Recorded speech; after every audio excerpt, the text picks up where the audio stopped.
हाय दोस्तों, आपका स्वागत है हमारे यूट्यूब चैनल पर। आज हम लोग देखने वाले हैं सीमाफोर सिंक्रोनाइजेशन मैकेनिज्म।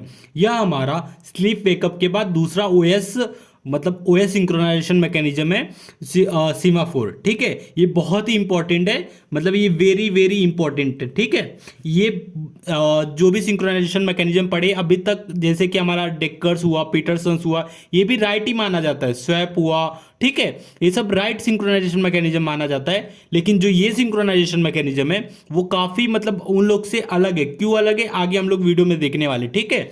तो it is a blocking mechanism. Blocking mechanism का मतलब क्या होता है? नॉन बिजी वेटिंग सॉल्यूशन, ठीक है। नॉन बिजी का वेटिंग सॉल्यूशन का मतलब जब कोई प्रोसेस किसी कंडीशन को एक बार चेक करता है तो उसे ब्लॉकिंग मैकेनिज्म कहते हैं, ठीक है। और जब कोई प्रोसेस किसी कंडीशन को बार बार चेक करता है तो उसे नॉन बिजी वेटिंग उसको बिजी वेटिंग कहते हैं, ठीक है।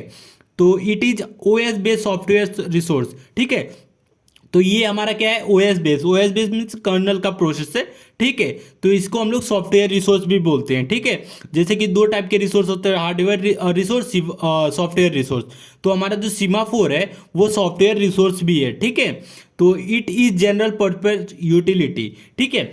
ये सबसे इंपॉर्टेंट पॉइंट है, it is general purpose utility, क्योंकि सीमाफोर के अलावा ऐसा कोई सिंक्रोनाइजेशन मैकेनिज्म नहीं है जो जनरल पर्पज यूटिलिटी हो, ठीक है। सिर्फ सीमाफोर ही है जो जनरल पर्पज यूटिलिटी के लिए यूज होता है, ठीक है। क्या क्या है? सबसे पहले तो वो अपना क्रिटिकल सेक्शन का जो प्रॉब्लम होता है उसको सॉल्व करता है, solve the problem of critical section, ठीक है। दूसरा क्या है? Requirement of classical IPC problem. ये जो क्लासिकल आईपीसी प्रॉब्लम है इसके रिक्वायरमेंट को भी फुलफिल कौन करता है? सीमाफोर करता है, ठीक है। तो सिर्फ, और तीसरा क्या हमारा है? यूज फॉर कंकरेंसी मैकेनिज्म, मतलब कंकरेंसी मैकेनिज्म के लिए भी यूज होता है सीमाफोर, ठीक है। और जो अभी तक हमने जो भी सिंक्रोनाइजेशन मैकेनिज्म पढ़े हैं वो सिर्फ क्रिटिकल सेक्शन प्रॉब्लम को ही दूर करता है, ठीक है। लेकिन ये क्या है? क्लासिकल आईपीसी प्रॉब्लम और कंकरेंसी मैकेनिज्म के लिए भी यूज होता है सीमाफोर हमारा, इसलिए ये जनरल पर्पज यूटिलिटी है, ठीक है। चौथा हमारा पॉइंट क्या है? Semaphore practically in use tool operating system like window, Unix, Linux. जो हमारा सीमाफोर है वो प्रैक्टिकली यूज है, ठीक है। और विंडो, लिनक्स, ये सब हमारे ऑपरेटिंग सिस्टम में ये यूज होता है सीमाफोर, ठीक है। अब हमारा लास्ट पॉइंट, फिफ्थ पॉइंट है, semaphore was propose and implemented by Edsger Dijkstra, ठीक है। एडजिन डाइजेक्स्ट्रा द्वारा प्रपोज हुआ है सीमाफोर हमारा, ठीक है। यही इंप्लीमेंट किए हैं और इसी को प्रपोज कौन किया है? एडगिन डाइजेक्स्ट्रा, ठीक है। एक बार और बोल देता हूं, एडगिन डाइजेक्स्ट्रा ये सीमाफोर को प्रपोज किए हैं और इंप्लीमेंट भी किए हैं। एडगिन डाइजेक्स्ट्रा ये डच साइंटिस्ट हैं, ठीक है, डच साइंटिस्ट हैं ये। तो फिर सिक्स्थ पॉइंट हमारा क्या है? Semaphore is implemented as a abstract data type. Abstract data type क्या होता है? जब जैसे कि किसी जैसे प्रोसेस होता है, प्रोसेस का खुद का एक प्रोसेस आईडी होता है, उसका डेफिनेशन होता है, ठीक है।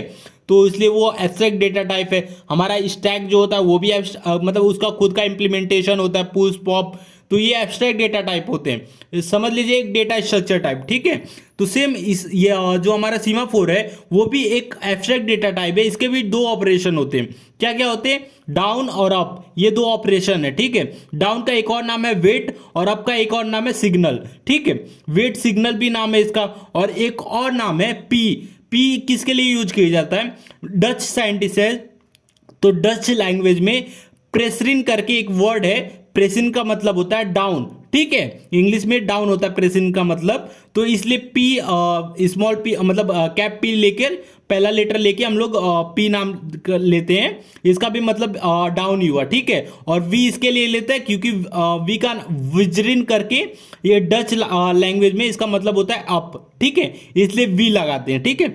तीनों का मतलब एक ही होता है, अप सिग्नल वी और डाउन वेट पी, तीनों का मतलब एक ही हुआ, ठीक है। ये दो ऑपरेशन सीमाफोर में हम लोग यूज करते हैं, ठीक है।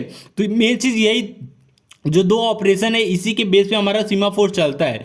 तो आगे हम लोग देख लेते हैं, ठीक है। इसका सबसे पहले हम लोग डेफिनेशन देख लेते हैं। Semaphore is a variable abstract data types, SEM। जो हमारा सीमाफोर है वो एक वेरिएबल है, ठीक है। क्या? एब्स्ट्रैक्ट डेटा टाइप्स SEM करके हमारा जो डेटा टाइप है उसका एक वेरिएबल है सीमाफोर, ठीक है। That take only integer value. ये क्या करता है सीमाफोर इंटीजर वैल्यू को लेता है, ठीक है। तो वो दो टाइप के हमारे इंटीजर वैल्यू हो जाते हैं। तो सबसे पहले हम लोग देख लेते हैं, पहला क्या है, बाइनरी। तो बाइनरी के बारे में पहले देख लेते हैं, फिर उसके बाद हम लोग देखेंगे काउंटिंग के बारे में। यही दो इंटीजर वैल्यू होते हैं। बाइनरी में क्या होता है, हमारा जो वैल्यू होता है, ठीक है, वो 0 और 1 के फॉर्म में होता है, जैसे कि आपको पता है बाइनरी में 0 1 होता है, ठीक है। और काउंटिंग में क्या होता है, -इन्फिनिटी से लेके +इन्फिनिटी तक जितने नंबर आएंगे वो सब काउंटिंग में आ जाएंगे, ठीक है। तो जो भी हमारे इंटीजर वैल्यू होते हैं वो क्या, सीमाफोर इन वेरिएबल को वैल्यू स्टोर करता है, बाइनरी नंबर और काउंटिंग। तो बाइनरी में 0 1 आ जाता है, काउंटिंग में -इन्फिनिटी से +इन्फिनिटी। तो हम लोग इसको पूरा सीमाफोर को काफी अच्छे से देखने वाले, बाइनरी में क्या रहेगा सिनारियो और काउंटिंग में क्या सिनारियो रहेगा, ठीक है। तो ये हो गया सीमाफोर का डेफिनेशन और कुछ उसके प्रॉपर्टी हमने डिस्कस किए हैं। तो वीडियो अच्छा लगा तो प्लीज वीडियो को लाइक और हमारे चैनल को सब्सक्राइब करें।